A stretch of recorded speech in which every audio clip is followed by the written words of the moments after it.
Of the things that I love about teaching at Westminster is that it's such a very musical campus, and it's not just the students that are in the performing and visual arts, but it's all of you guys, that whether you can be in a music class or not, you are great singers and great players, and you consume music pretty much every day.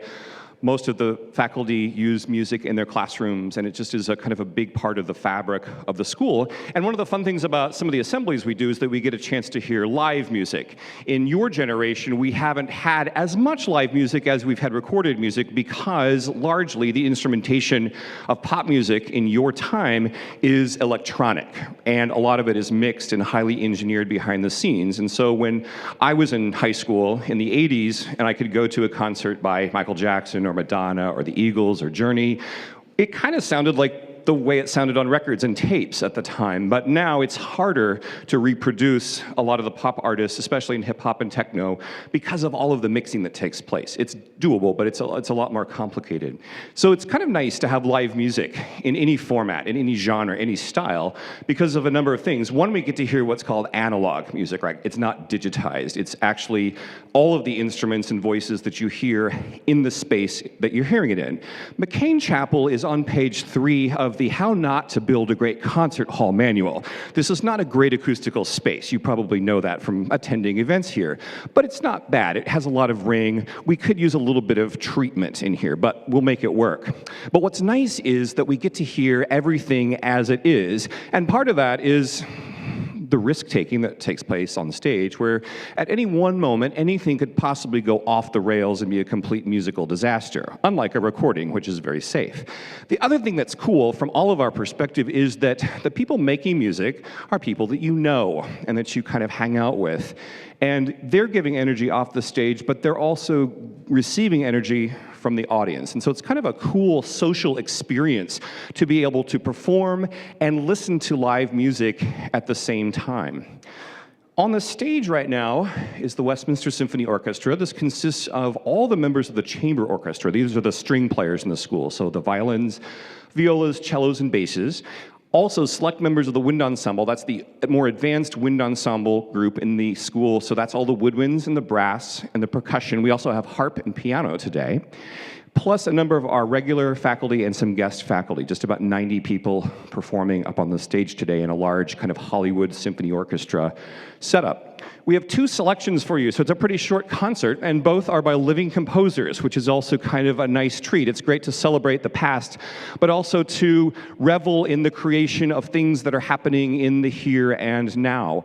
And so the first performance is a piece called Adelina de Maya, which is by a composer from Minnesota named Joseph Curiali, and he dedicated this piece to his sister.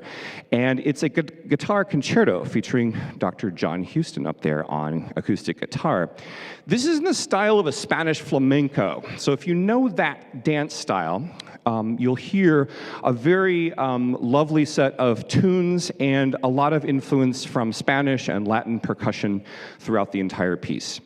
Super virtuosic piece for the guitarist. So what you listen for when you hear a concerto is the interaction that takes place between the soloist and the rest of the orchestra. The second piece, as is our tradition, is to bring a little film music to you.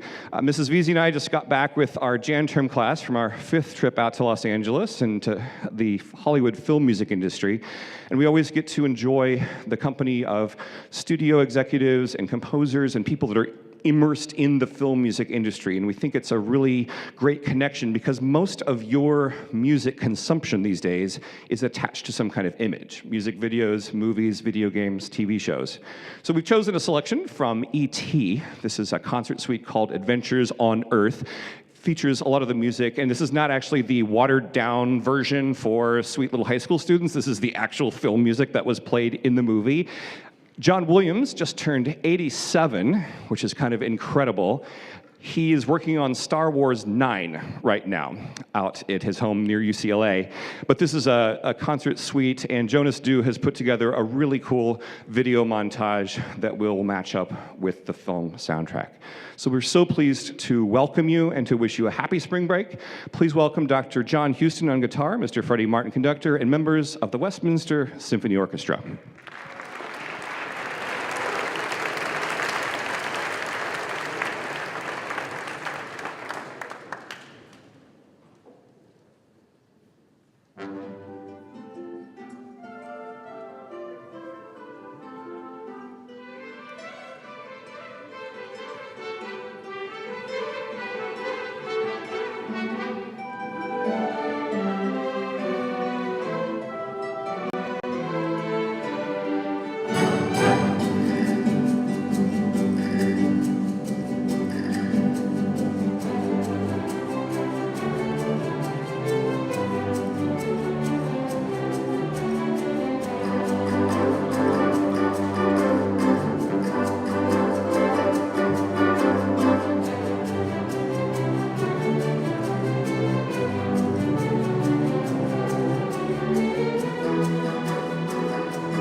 Wow, how wonderful to be able to come in and lose ourselves for a few minutes in such beautiful music. So thank you to our wonderful performers, to our incredible faculty.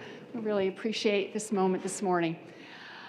We're almost at spring break, so I want to wish you all a very happy, safe travels if you're traveling. Have a wonderful time, have a good rest. We'll be excited to have you all back. You've got a few extra minutes to enjoy some company with each other, so you are dismissed. Thank you. Thank you.